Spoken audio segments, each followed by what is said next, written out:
Richard Skipper celebrates. Every show is a celebration.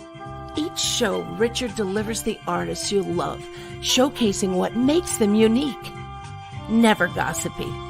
The antidote to a sometimes hectic world. Now, here's your host, Richard Skipper.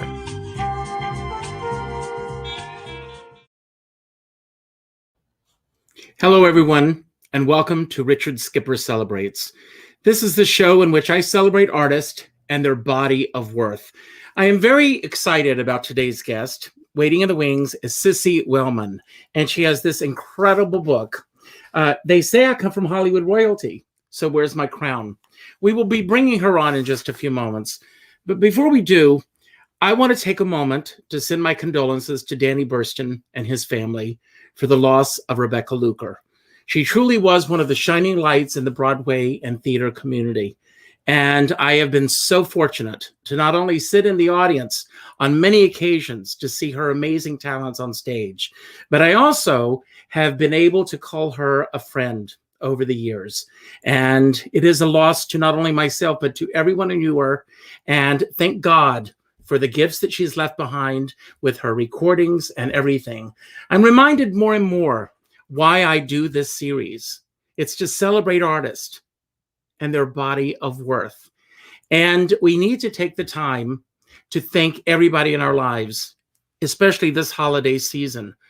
I'm constantly reminded of how wonderful and how precious each and every one of us are to each other. And I couldn't be more proud than to welcome Cissy Wellman to the show. Now, I know that our screen looks a little odd today. We just discovered, literally at the last minute, that Cissy Wellman's having an issue with her camera. So rather than stopping the interview and postponing it to another day, we're going to do the interview as planned. I do have some photographs of Cissy's life and career that we'll be sharing with all of you as we go on. Before we start, Cissy, I want to ask you, how are you doing really in the midst of this new reality that we find ourselves in? Well, to be honest with you, I'm so sorry you can't see me. And that this camera is not working. I know. But, I happen to be doing okay. I really am, because I get into gratitude for everything. And, it's the way it is. So what can I do about it? It got me to write my memoir. I love my home. I've got a lot of family members that I'm not able to see, but we keep in touch. Thank God for having your kind of show that we get to see, and Zoom where we can see people, and FaceTime. So I'm really doing okay. Well, can you imagine going through all of this without having those devices at our fingertips so that we can communicate with each other in this fashion? No, no, I don't know. I really don't. I don't know. I'm just so blessed. And I know a lot of people that, Judy Keel, Howard Keel's widow, who I love. Judy doesn't have a computer. She doesn't do this. So thank God for the phone calls with her. But there's some people that don't even want to have the computer or anything. But well, it's funny when I hear stories like that. I mean, my first inclination is to raise the money and get them a computer. But then I wonder, if we go ahead and we do that, are they going to want to take the time to learn what they need to learn to make it work for them? No, because she does it with her daughter. She'll watch her daughters, when her daughter would come over. So, it's, and yet I've got a 100-year-old friend who I love to death, my Hannah. And she is so together, so savvy. She works the computer. She's got a laptop. I mean, she's doing it all. I love hearing that. You never know. And I want to talk about your book. Yes.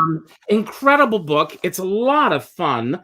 And I recommend that everybody get a copy of this book because it really gives a sense. It's not a tell-all book. It's not, it's, I put it in the genre of memoir. You share these wonderful stories and, and it's the stories of the people who have mattered in your life. At least that's what I get from the book. I want to ask you, Were you already planning this book when the pandemic hit, or did the book come about as a result of the pandemic? To be honest with you, I'd been writing my stories down for a couple of years. For several years, I think about writing one because, as I say in my book, the reason for writing it is every time I would do, an autograph show or do a panel, they would say, "God, you've got such great stories. Why don't you write a book?" And I go, "Oh," and I thought a book had to be 350 pages or more. So when my dear sweet sister Maggie wrote her first book, which is called Barrington, which is where we were born and raised, and she only did 50 pages, I went, aha, aha. I don't, that sort of helped me do it. And then with the pandemic, I started writing lists of more stories I wanted to write and tell about. And there's some I left off. I wish I had put on my Farrah Fawcett and Lee Majors one. Well, there's always a chance for a sequel. Maybe. Mhm. You never know. I mean, I wrote my book on purpose, it being this way, because people have said, God, we want more story, write a sequel. And it's like for me going to the movies today, a lot of them, you leave the movie and you say, God, why don't they cut 30 minutes out of it? It seems so long. And I want them to want more. So I got that with my book. So Now, let me ask you this. Did you Yes. keep journals or diaries growing up? Did I keep journals or diaries? Diaries a little bit, but not much. I think as a kid, I'd write in the diary like young girls did, my crushes, my boyfriends, that kind of thing, but not that much. No. So when you sat down to write this book, and we're going to start delving into your history in a few moments, but when you sat down to write the book, did you have bullet points of aspects of your life that you wanted to share with everyone? Or what was your process in putting this together? Well, it was like, it's just that golly, how to explain this? I just started writing it, not in any order, when it would hit me, about people, about things that I remember. And I wanted it to be, especially in this time of pandemic, to be honest with you, because there were a couple of stories that my sister Maggie, who's the writer, said, maybe you should think about not putting that in, because they were negative. They were, about negative about people. And I thought about it, and I think she's absolutely right. I really wanted something in this time that was uplifting, Mm-hmm. because we've heard so much down stuff. Everything that's going on is horrible. Is really a killer. So I wanted it to be an upper, and so I did it in that way. And then I had a fabulous editor. Well, that was my next question. Who was the editor? She's on that. My God, she's just the best. I give her my acknowledgments because she is just the best. And that is Nicole Gregory. Nicole Gregory was my editor, and Karen Richardson designed the book for me and with me. And I think it was a lot of Nicole. I sent her when I first thought about her doing it. I said, would you, she said, send me a couple of stories and then let's talk. So I sent her 2 stories. She said, oh, I love it. And I said, yeah, but I'm terrible on grammar and spelling. She says, I love to do that. I said, oh, good. So it really, she was a big help in it. And, together, we did it. And with the memoir, as you could tell, it's not absolutely in line. I have my different stories at different times, but it's. Well, I love the title of the book. And I want to know, was this a title that you've been carrying around for some time? Yes. Yes. This is how I thought about it all along. They say I come from Hollywood royalty, but it was through friends, Charlie Brill and Mitzi McCall, who also Oh came my up. God, I love them. Oh, me too. And they also came up with the humor. They said, "Where's the?" Yeah, I said, "So where's my crown?" Well, let's start there. I mean, for those who may not know, your father was William Wellman, Yes, who won the very first Academy Award for Wings, 1927, I think that was. yes, And also wrote the original screenplay for the original A Star Is Born, and had this, very prolific career. Your mom was a Busby Berkeley dancer. yes. But you say very early on in the book that you were not really that exposed to that world of Hollywood because you pretty much grew up on a farm outside of Hollywood. In Brentwood, but Right.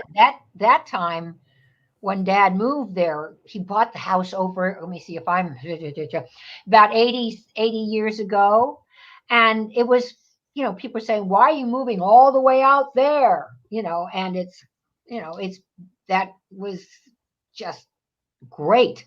We had horses and chickens. I mean, we really had a farm. It was 4+ acres, and yeah, and Dad and Mom, I think they were really careful on, or not careful, but I think they made an agreement with having 7 of us that Dad said, I'm paying the bills. I'm doing that. The kids are yours. So we never could play one against the other. It was really frustrating sometimes because if we wanted to get something or go somewhere, go to Dad and say, "Hey, Dad," well, what does your mother say? Yeah. That's You in every know? family, show business or not. No, but that was very smart because they never got in any fights because it was mother's rule, man. Dad, you couldn't play one against the other. Now, if I remember correctly in the book, you say that your mom and dad's marriage, it was your father's 5th marriage, Yes. right? And it was also a huge age difference Yeah. between your dad and your mom. But did and you are one of 7 children, Right. Number 5 of 7. number 5. All with Mom. But your mom also was one of 6 children. Yep. Wow. And so you come from a huge family. Um, and forgive me for going here for just a moment, but it is the holiday season. What were the holidays like in your family? And I say forgive me because this is one particular season where we're not with our loved ones. So what were your fondest memories of the holidays with your family? Well, it's even in the book. I've got the story of Christmas Yeah. because it's, gosh, it was so family oriented. I mean, Christmas, Christmas was when the youngest, you went to bed, you got up, had Christmas Eve was hang the stockings, sing Christmas carols. Dad played the piano, and he would have their friends over, which were usually like the John Paynes, Fred McMurrays, George Chandlers, different very close friends of theirs would be there for Christmas Eve. And we would have to go to bed early. There was no tree or anything there. Mhm. Once we went to bed, they'd go out to the garage, bring in the Christmas tree, do the presents, do the decorating. And with the oldest of the family members were allowed, the youngest, which I got to be one of the youngest. So it was fabulous. And then the next morning, you came down, and our living room was fabulous. Our home was lived in. It was like, what, 5,800 square feet, but every room was used with all of us. And you came down, you had to have breakfast. The breakfast room had a big round table with a lazy Susan in the middle. And even though you were excited and didn't want to have it, you had to have a little bit. And Dad would always get up and say, "Gee, I wonder if Santa came." And then he'd go in and check it out. And he'd go in the living room and light the tree and get the train going or whatever else. And then he'd come back and we would line up. It had a wonderful old wooden door that was slid closed. So the youngest in order of youngest first stood in front of that door. And when it slid open, Oh my God. It was just magical. And we had to first go in and take down our stockings. And I always remember, and I still get it every year, is maple sugar candy. Oh my God, I used to love that. I haven't seen that in a while. I know. And you'd have a maple leaf or a Santa, Yes, and it would be absolutely. in there. And, and then we'd open all our presents. Then we'd watch mom and dad open theirs. It was just always very family oriented. And it was special. It was just, Now, I love the yeah, descriptions in the book of your dad because I have this image of your dad, especially as I'm reading the book, seeing him there. I love that you say he had a very colorful language that he always oh yeah. used. And even when he was on the telephone, your family did not know whether you were arguing, whether he was arguing with somebody or just greeting them because that was who he was. Yeah. You old son of a bitch, what the fight? And you go, what the heck? Who is going on? And yeah, he was so charismatic. I loved him. I worshiped the ground he walked on. You can say that. I did. He was just so charismatic. And unfortunately, we were too much alike. We were not that close. Mhm. And but that's okay. That's why I got Howard Hawks. Well, I love Jane Fonda once said that there needs to become a statute of limitations as to how long you hold on to any grievances or anything. The fact that you didn't get along, was that a big issue in your life, or was it just, well, that's what it is? No, it was a big issue because I saw favoritism. It was really hard. My older sister Kitty, who was married to James Franciscus, who Mhm. passed 2 years ago, coming up on 2 years. Now, I have a picture here of your family that I'm going to share with everyone. Yes. Okay, Yes. that's me on the far left Mhm. looking at it. And then my brother Tim and my sister Kitty, Bill, Pat, mom, dad, Mikey, and Maggie wasn't born yet. I love this picture so much. You have no idea how much I love this Is picture. that great? Is she amazing? Look at her having had 6 kids and ready to have another. Well, you mentioned in the book that her weight never ever fluctuated No, except when she was pregnant. exactly. And then she dropped and she went back to being inverted stomach, I think. I mean, it was because she was still dancing up until she was 92. We were still hoofing together. Now, with all of these celebrity friends that your mom and dad had that were at the house and visiting and everything, their children, did you spend a lot of time with the children? Did you become close with any of the children? No, How? no, not really. Not really. I mean, when we go over to younger Dory Sherry's house, I knew Joy, Jill, and Jeb, but didn't hang out. Um, we didn't hang out with any of the kids at all. Billy and Jane Fonda, my brother Bill and Jane, were pretty close. I think they dated. But no, no, not really. We had we went to school and had our own friends, and that was really it. We weren't very non-showbiz. I remember Easter going over a lot of the time to the Selznick's house as a youngster, and that's when I remember Joan Fontaine. Mm. Wow. Because I was such a funny looking kid and didn't think much of myself. And she looked at me and said, "Come here," and did her thing and like that. She says, "You're adorable." And it was like the first time I remembered that because I never thought I was.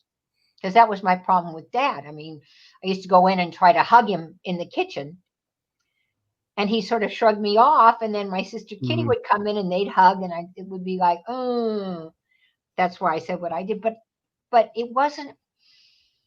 Well, I It was. always with my previous interviews, I always like to go back to that 5-year-old self. Because when I think of the 5-year-old self, I think that's a time before you start school and you've got peer pressure and you've got all those things that are encumbered upon you. But reading your book, I get a different sense with you Yeah. because your father, and you described the way you looked as a small child Mhm. and the way you felt about the way you looked as a small child and everything. Can you expound upon that a little bit? Well, I think come from it was quite materialistic, you know. But it's like 5 was fine because I was still the youngest one, so I was getting attention. Mhm. Because the first 5 of us are 2 years apart. Pat, Billy, Kitty, Tim, and me. or 2 years between each other. And then from me to Mike, it's 4 years. And from Mike to Maggie, another 4 years. So I was the young one and got attention and didn't notice favoritism until I got to be about 9, which meant my sister Kitty was 4 years older. She was, 13 and being a girl and being pretty. And I was this funny little buck teeth and freckled face, little piggy looking girl. Well, one of the things that I keep hearing from children of celebrities is the fact that most of them, life was just mom and dad had a 9-to-5 existence. They went to the studio, they did their work, they came home. And a lot of people have no sense of what that was like because the way the movies and the arts are presented to us, everyone has this idolized, glamorous view of the world. When was the first time that you had a sense of the celebrity that your mom and dad both possessed? That's so hard. That's such a good question.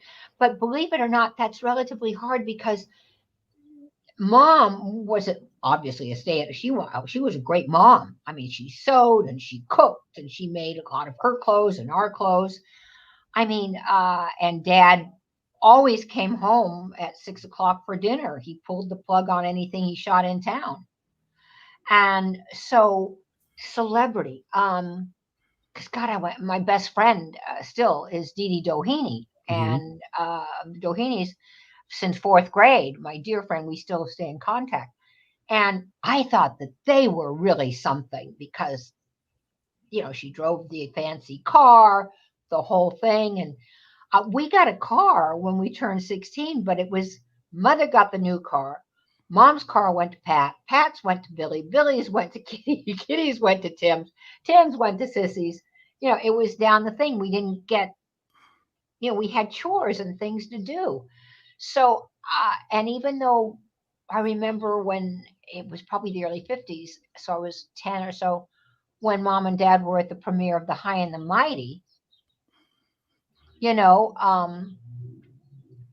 think it's because he was a director and not an actor that you weren't aware of the celebrity that much. Because when we went out, most people didn't recognize us. So I think that had a lot to do with why I didn't feel there was that kind of celebrity. Now, does that make sense? It makes perfect sense. Now, I have a photograph that I'm going to share here, and I'm sure that adult women who were once little girls all over the country will swoon when they see this picture here. And there you are on the lap of Clark Gable. Dear Mr. Gable. Yes. I love that picture. I did too, and I remember him really well. He was just such a sweet, nice man. Yeah, that was a wonderful location on Across the Wide Missouri. Boy, that was fun. Now, I want to mention a few people that are interspersed throughout your book because with each of these people, they all made a turning point in your life or they enhanced your life. And the first name that I'm going to pull up is Richard Donner. And if you can talk about him and where he fits into your life. And of course, all these stories are in the book and people will have to read the book to get the full stories that you share. Oh, I loved Richard Donner. He saved my life, literally. That is, because, Before you tell that story, I want to say that I admire you so much for telling the story in the detail that you tell, with you needing to get the insurance money. And what you were going through and everything. Can you talk about that for a few moments? Because I just think it's an amazing story. Yeah, well, that's part of it because, I'm a sober alcoholic of 35 years as of today. And part of my bottoming out was in my work as an actor, was in the business and everything. And Richard, I thought I was about 55 and I thought I had self-pay, my health insurance through SAG, self-pay forever. Well, I got a letter saying it was ending in 2 years. And my husband at the time, uh, dear Greg Gaitis, was a diabetic with rheumatoid arthritis. And he'd been in hospitals, he's had amputation. I mean, it was just not an easy time the last 16 years, as we were together 28. And they said my insurance would be gone in 2 years. If I didn't make, at that time, it had to be 7,500 for a year. And I went, oh my God, I'm not, I'm not working anymore.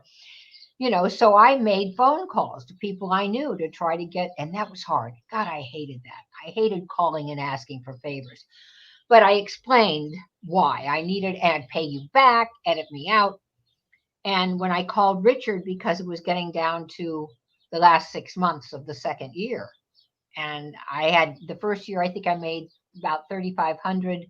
And the second year I was like 2,000. I had like 5,000 I needed to make Mm-hmm. to be able to get this. Otherwise, I can't fathom what it would have been without insurance to pay for hospital, all his medical insurance, everything, prescription, everything that he had to take was horrific. And Richard, I called him. He got, long story short, long, or not as long. I hadn't seen him for 40 years. And I called him, and his secretary answered. And I said, is Richard? She says, no, he's out of the country. And I was also married to a man named Robert Donner, who was Yes. fabulous, who was the love of my life. And we did the Waltons together and everything. And everybody used to say, oh, you're marrying Richard Donner. I said, no, Robert Donner. What's a Richard Donner? So that's long story short. But it was, the funny thing about that, it was in the papers. It was, yes. There were so many mistakes confusing the two Donners. I know. And people congratulating me. So that's how I met Dick, because one time at a party, he said, it's really nice to have been married to you. I said, what? He says, I'm Richard Donner. I said, oh my God, you're getting it too. But when I called him with this, he called me back within a half hour, 45 minutes. And he said, and I explained what I needed. And he said, why didn't you call me when I was doing Lethal Weapon 3? And I said, Dick, do you realize how hard this phone call is? And he said, it's taken care of. And he meant it. And he ended up producing a movie that was for HBO called Made Men with Jim Belushi. Mm-hmm. And there were 3 women in it. He said 2 you can't do because they're young. I was 55. But the other was like an 80 or 90-year-old Ma Kettle. He said, if the director buys you, it's yours. And so I met the director, read for him. I got it. It was 3 days at scale, which was only 500. So, fly there, shoot one day, fly back. And it was, wasn't enough. The check came and it was the full 5,000 from Richard. He covered it totally. He wouldn't let me pay it back or anything. So my gift to him was that picture of Clark Gable, me sitting, because he loves old Hollywood. Mm-hmm. So I blew it up in poster size, had it framed. I autographed it to Richard. We thank you from the bottom of our hearts. Clark, John, and Cissy, because that's John Hodiak in the background. Yes. So that's and he's, and Kat Kramer, who's watching, she said her mother, Karen Trump, made her big screen debut in The High and the Mighty in her first major part. Yes. And also I worked with Karen in The Disorderly Orderly with Jerry Lewis. Yes. I want to ask you, and again, your book is, a celebration of your life and the people in it. But at that moment in your life, obviously you reach a point where you feel, this is a desperate moment. I need to do what I need to do, for lack of a better word, survival. Yeah. Do you feel at that point that a lot of people were not willing to be there for you? Oh yeah. Surprises. Yes. Surprises that weren't there. And the ones that were there were surprises also, who just tried to do what they could. But yeah, Clint Eastwood, I'd worked several pictures with Clint, and he was my good, and he never returned. Several calls, never heard back from him. No. Have you, I mean, since the book has come out, have you heard anything from him? No, no. And if you notice, I didn't put it heavily. I just sort of One sentence. It's never one heard sentence that. in the book. Don't need to go in there. Don't need to do the negatives. I loved working with him. I love doing Outlaw Josie Wells with Clint. Really did. And I just love him. And I think a part of it is rigorous honesty here, that why we had a falling out. It may sound strange, but he has interesting ways about him. And I opened my mouth and said something that he took wrong. And I went, oh, the minute I said it, it was like, when he went I've been there, done that. I know, we all do. But it's like, but it was like at the screening of my dad's documentary. Mm-hmm. And he was there at the Directors Guild. And we hugged, we were hello and like that. And when we finished watching, it came out because he was so young in it. And what I wanted to say was, were we ever that young? But what I said was, were you ever that young? And he did a real pullback, and I went, oh. So, and he wasn't, there's just a lot of things with that, but that's, but I'm grateful to him for a lot of things. And I'm grateful for that happening, looking back, because if it weren't for doing Made Men and having so much fun playing Francis, I would have not gotten back in the business again. I quit the real estate because I had so much fun.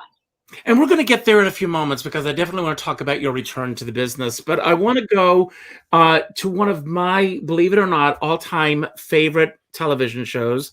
And I've got, there it is, The Waltons. And you were on the show for 5 seasons. I think you say in the book that you think you got into the show because you slept with your... with the actor, my husband. Your husband.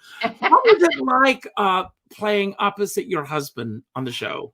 Oh, it was great because we've worked together before. When I say that, we did stand-up together. He was a fabulous comedian, and I play straight to him. And we did the Harvey Lambert comedy workshop. We did together. He's so good. It was easy to do. We had a ball together. He's just the best. If you know Donner's career, Robert, he's wonderful and funny and just a real special guy. Now, I was looking at some video clips and things prior to doing the interview today, and I saw, it was not that many years ago, that there was a reunion with the Walton clan. Here's a great photograph that I found. And Judy Norton, who I absolutely adore, one of my favorite people on this planet. And have you heard her sing? Yes. Oh my God. Do you want to know? I'll tell you a very interesting story. She did Hello Dolly a few years ago, playing opposite Don Most. Okay. And she reached out to me because I have been chronicling the history of Dolly. And she said, do you have any idea where I can get the Dolly dress? And I said, I have one in my closet. I'll send it to you. Ask her about it.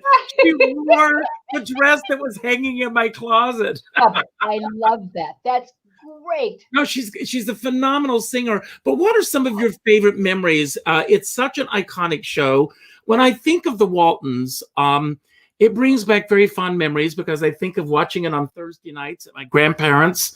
My grandparents had one of the first color televisions around, and we used to go and we used to watch the Waltons.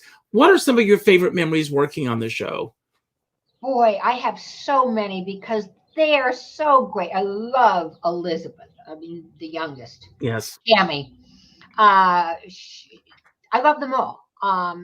What's nice is they were so close a friend that they've remained close, and I love them all. When I get invited to go to do the show, the autograph show, or go back there, I go. I can't wait. Let me see. I describe it in my book. It's one of my favorite ones, and it wasn't ever shown. And that's with Richard Thomas. It was one of his last shows. And I'm trying to make Yancey jealous. And so I'm knitting and giving things to John Boy. And driving him in the car to a place, and we're on set with the background going in a car. Mm-hmm. And the way this scene is being played, it's like, my, John Boy, tell me, how does a young man like you find time to do all the things you do? I mean, you're just so busy. I mean, it's just pure flirtatious. And we rehearsed it, and the director, Harvey, said, Cissy, it's an old car you're going to have to ship. Which means, I said, Harvey, if my hand leaves camera frame, they're going to think I'm grabbing for his crotch. And everybody cracked up. And then, of course, for the next few takes, anytime I shipped, Richard would give a oops, a bounce, and a oops. And so it would get cut, and we just laughed. But I mean, our wedding was great. Merle Haggard, getting to know Merle Haggard coming on the show. What a nice gentleman. I was just blessed with all the people on there. Gerald McRaney. Farrell, I just love Gerald. And there were. Now, I want to talk about a mutual friend of ours. And the funny thing is that I was about to bring him up, and then I see there's a comment from him. And the comment is, I love Cissy. Sending my love. Is that David Zimmerman? That's David Zimmerman. I love David. David, I love David. Well, he truly is a saint on this planet. I love the work that he does and what. Oh. And how do you? And you talk about this in the book, but how you two met? Through a dear friend of ours that has passed, Carolyn Berry, who was a wonderful actress and coach, teacher. And I was in real estate for 20 years when I quit the business. And she put me with David, and David was going to be my last client. And I told him that when I met him, and we connected. And I said to her, you're probably my last client because I want to get back into the business. I'm going to go back to acting, and I really want to work with kids. And he said, I used to work with a group called Born to Act Players. So that's what started David and myself. And I support. Well, let's talk a moment about the Born to Act Players. Yeah. This was an organization that dealt with people with Down syndrome. Still do. And you say in the book, you knew what most people knew about Down syndrome, and that is? Not a thing. Not a thing. I had the general thing. It was Down syndrome, autism, and special abilities, I call it. It's like not knowing anything. So brought me right to fear. What do I do? How do I don't know how to handle that. And, I guess it's having been sober for so long that I'm used to not saying no anymore, saying yes. So when David said, you want to go and see them, I said, yes. I mean, it just came out of my mouth, and it was like, whoa, where did that come from? And then I didn't hear about it for several weeks or, long time. And so I thought maybe he'd forgotten, which helped me out. And then he called on a Monday. He said, I'm going in Saturday to see them. You want to come with me? And I said, yes. Another surprise. Walked in there and fell in love with, I'm just a chromosome away from them, man, my energy. And well, I mean, they were rehearsing a musical. You went in, and obviously, I mean, if you felt at that time that you knew nothing about people living with Down syndrome, that must have been a major woke moment for you. Major. I couldn't stop smiling and crying at the same time. I mean, I felt also they're so, I walked in and they're just grabbing David, they're grabbing me, hugging. I mean, they wear their hearts on their sleeves. They're so honest and real. If the world were more like them, Richard, what a wonderful place we'd have, because they express themselves, they get pissed, but they don't hold a resentment. Mm-hmm. They let it go. What a concept. And they live in the moment. Talented. Yes. They live in the moment. Yes, and they're so talented. And David, how David works with his group. Oh my God. Fabulous. I mean, I went down there as a guest for him. I do that. And it's just, hello. I mean, he's he and Mary Rings are just the two biggest hearts. And I think the main reason why I've stayed so long with Born to Act players, I haven't been with them obviously during this and for a year before because I had shoulder surgery. And it's hard to be around them and not be hugged and tell them to go, not do it. But she's not a diva. She loves them. And I've never seen her get upset or not smile with them or have a sense of humor. She, she's just was fabulous. They just knocked me out. One of the kids, Josh, this isn't in my book. This story is not in my book, but my first musical was that one I did, and it was from trying to think the musical. I can't even remember. And I was playing the mother to Josh and singing, and I belt. And actually, he's going, shush, you're too loud. And I'm going, Josh, remember, as an audience, you have to be heard. So it's okay to sing loud. The next time he came up, he had cotton stuffed in his ears. Good for him. I mean, isn't that great? I mean, I just loved it. And you don't take it personal. I mean, they're just real. Now, Cissy, one other thing that I want to talk about. Thank God you are a survivor of alcoholism. My father, unfortunately, did not survive it. Oh, so I lived with that. I'm going to tear up thinking about this. honey. But you did come through it. What got you through that? The 12 steps. Alcohol, if it weren't, there has to be a moment that says, my father never admitted the issue. Obviously you did. What got you to that point? I was when I was 40, because I got sober at 42. And I was what we call a periodic. I was a periodic for a long time, which means I'm binge, and I'm a rageaholic also. When I drank, watch out, this nice, sweet girl who was fun and loving became a bitch. I mean, I would punch you out if you said I'd been drinking too much, male or female, tall or. No, she was not a nice person. She. And I was with Mr. Wrong, person I was going with, who I had a newspaper with and did things with. And that's when my low self-esteem really came to the fore. I was with a man that was just using me. He cheated on me. It was just horrific. I allowed it because I didn't have any self-worth. None. Zip. Didn't feel I was good enough, pretty enough, enough. Never a part of, never. That's the alcoholic. That's what we all have in common. Were you functioning also during this time? Yes. You were still working. You were still having a career. Yes.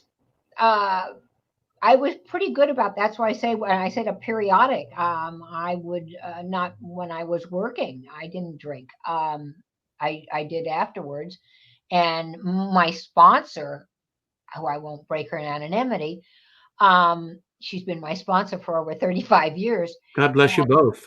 I know, and she's 45 years sober, and she directed me in a play where I was drinking. And so when I saw her and she said, I was wondering, I felt that was the situation. So, it's finally realizing that my life is unmanageable. It's the first step. I mean, my life was a mess. My life, I lost everything. Mm-hmm. I was alone. I didn't have anybody. And even when I left this miserable guy, which I don't have the resentment anymore, because if it weren't for him, I'd probably have died. It would have progressed, and who knows what would have happened. When did you see the light at the end of that tunnel? When I was really, as I said, drinking a lot for 2 years, all the time, because I was so miserable. And then I wasn't working at that point. I was just drinking. And what happened is I had a best friend who was my Eskimo, or I can't say her name. And we worked together in New York and everything. And I also knew about the program because when I was in my 20s, I was with OA, Overeaters Anonymous. I had an eating disorder problem, which I'm sure I still do now, but I'm not with them anymore. But so I knew about the program. I knew about Alcoholics Anonymous. And my friend was the smartest friend in the world because I drank around her and she never said, don't. When she'd say people are coming over, I'd say, great. I'd go across the street, grab my bottle, and come back. She never said, don't do it, because she knew me well enough. If she said, don't bring any of this into my place or like that, I would have said, F you, and never seen her again. She was the demonstration. So when I had my awakening, which was a period of time where I was so drunk and blaming him, and I was in bed, it was like 2, 3 o'clock in the morning, and it was like the light went on. I don't know how to put it. It was just like instead of blaming everybody else, which I was, I realized it was me. It's not them, it's me. And I picked up the phone and I called her, and it was like 5, 6 o'clock in the morning. And she said, you've got the big book there. Okay, let's open the page 52. We started reading. And I want you to go to Radford for the meeting, 9 o'clock in the morning. And I want you to raise your hand and say you're an alcoholic. And I've been sober ever since. God bless you. Oh, I applaud you loudly. I'm lucky. Yes, you are lucky. And what keeps you grounded now in the midst? I mean, this is a crazy time we're living through, on many levels. What keeps you grounded? Well, guess where I was before I did this? From 12:30 to 1:30, I was at a Zoom AA meeting. Are you kidding? I'm going to meetings. I'm with Zoom. I love it because I'm speaking in Ireland. I'm speaking in Washington for AA. And I go to meetings. I go to meetings all the time, even when this isn't there. Because when you hear about people going out, it's because they've stopped going to meetings and they're not working the program. I have sponsees. I have my sponsor. I try to be of service in my life, not just to other alcoholics, but to everybody. That's one of the reasons I wrote the book the way I did.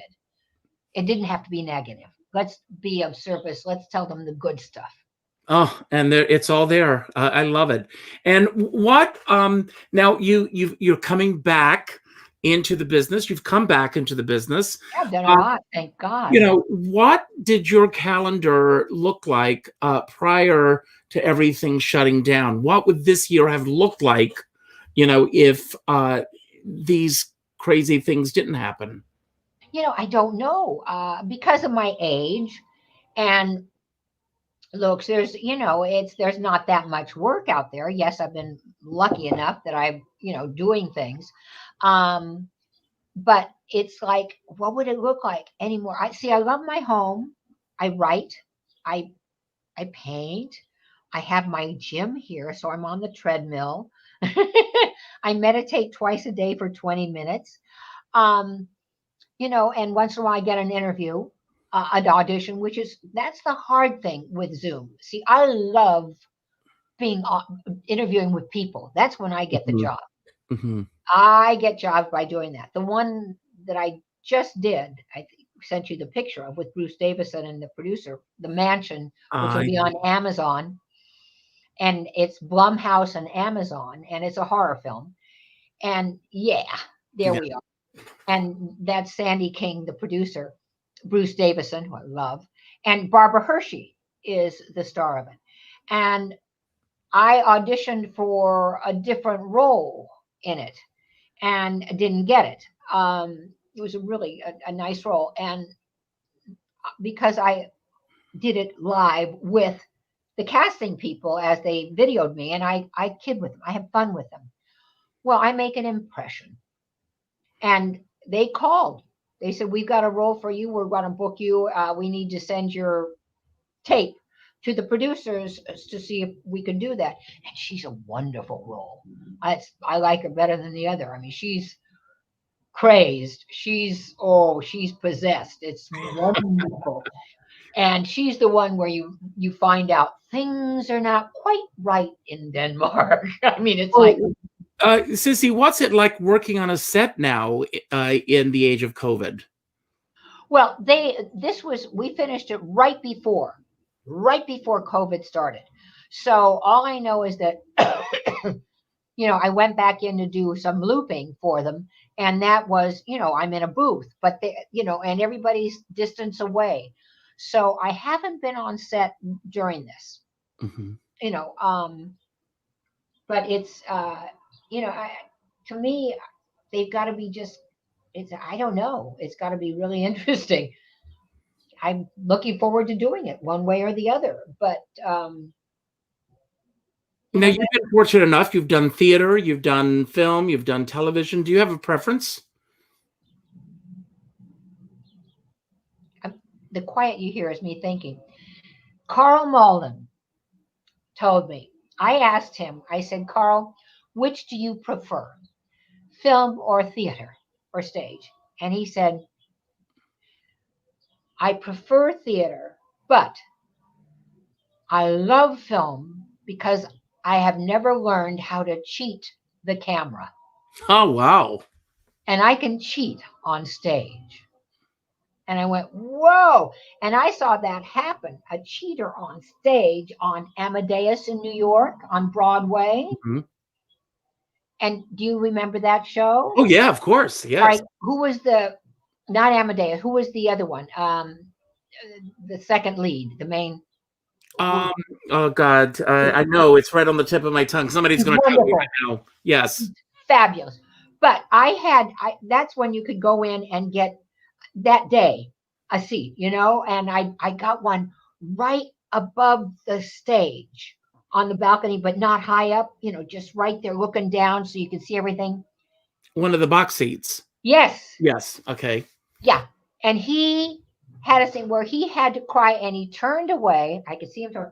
And with his fingertips, he licked them, patted himself under the eyes to look like tears. And I went, you son of a bitch.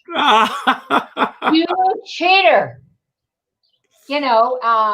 That's, I love live, of course. It's scary, but I love, you can't beat that. When I did Pack of Lies, that was just delicious. The applause and everything. And that was, that's right then and there. Yet I'm a stage, movie TV brat. Out of all the roles that you've done, is there one particular role that is your favorite among all others? Yeah. The Made Men, Frances. Loved her. 16-page scene with Jim Belushi and Michael Beach. I loved her. And then, that's what got me back, because I had no ego. I didn't have to worry about it. And it's fun. I love playing fun characters. And this deranged woman I just played, I liked playing her. Do you like playing that type of character? Well, yes. I love the story that you tell in the book about going in and your clothes being laid on the bed and an article of clothing that was missing. Read the book, everyone, to find out what we're talking about. Oh, gosh. I just, because when I get with a character, it's fun. It's fun when you do that. And that I just did in the last one. All of a sudden, things happen. That's what's fun usually with theater, you get more time to really come up with things. But I'm lucky enough that when I work, because I did the same thing with Frances on Made Men, all of a sudden I found I was just doing something and it worked. And in this Crazy Lady, I was doing something too. And you can't see it because you can't see me. But there was a physical thing I just started doing because it worked for her. I mean, it was like having palsy. It was her head shaking and doing it. And it was right. So let me ask you this, with everything that has happened in your career, what is the one lesson that you feel has been the one turning point in your life that you've gleaned the most from, that you've carried through for the rest of your life? Wow, that's heavy. What is the one lesson that you carry through? I think it's through sobriety. I think it has to be through that, because if it weren't for my rigorous honesty and trying to be the best me I possibly be every day and staying in the now, I think the most important thing is staying in the now, Mhm. because there's a line I love. It's okay to look back and it's okay to look forward. Just don't stare. You Well, know? I haven't been staring at you. I can't believe this, but we are at the end of our show. Oh, Um, you sweetie. I absolutely, if you've had as much fun as I have had over the last hour, then my job is complete. Oh, Um, you're wonderful. I, Thank you. I want to thank everybody who tuned in today. I want to remind you all again. Uh, they say I come from Hollywood royalty, so where's my crown? Is an incredible book. You've got to get the book. What I want you, if you enjoyed the show today, and I hope you did, and if you haven't done so already, please go to my website, richardskipper.com. Sign my guest book with your thoughts about the show. That truly helps to boost me and other markets. I also want to let everyone know that tomorrow afternoon, I'm doing a very special show at 3 o'clock called Creativity in the Age of COVID with Dr. Judy Bloom, and we've got some surprise guests. You have to tune in to find out who they are. I also end every one of my shows by telling everyone to go out and do something nice for somebody else without expecting anything in return. And right now, the holidays are upon us. And if you're able to do this, if you're not, we understand. But if you're able to, go to Amazon and order 2 copies of this book. Order 1 copy for yourself, and then the 5th name that pops up on your feed today on Facebook, send it to that 5th person and let them know what they mean in your lives. Now, before we end the show, Cissy, I'm going to give you the final word. Anything you want to talk about anything that we talked about that you want to expound upon, anything that we didn't talk about that you wish we had, or just any message that you want to put out to everybody at this time of year. Again, I thank you for all the gifts. I appreciate your honesty, and I appreciate the fact that you love to celebrate others instead of sharing the negative as well. We can all do that. This is a lot harder to do. Ah, thank you. You're wonderful. What a joy it is to have done this with you. I'm sorry I wasn't there in person to have just gunched on those beautiful cheeks of yours. And I think and I think what I could say is just stay in the gratitude. I think that's the most important thing. As bad as things can be, there's always something you can be grateful for. Find that something and return it and pay it forward. Pay it forward to the next person. It's nice when you see somebody, and I know with the masks and everything, but even with the masks on, if you're talking to somebody that's waiting on you or helping you, you can say, "How are you doing today?" Mm-hmm. So that's my message. Thank you. Be Goodbye, loving. everyone. Have a nice holiday season. And Cissy, I hope our paths cross in person Oh, someday. please. As you know, you're loved by Linda Pearl, by Nancy Allen. They send you their best. It was so much fun to have Oh, I them. love them all. They're wonderful. Thank you so much. Thank you. Goodbye. And Bye. thank you, Rosa Puzo, for suggesting this interview. Oh, thank you. Yes, I love you. Thank you. Goodbye, Thank everyone. you. Bye.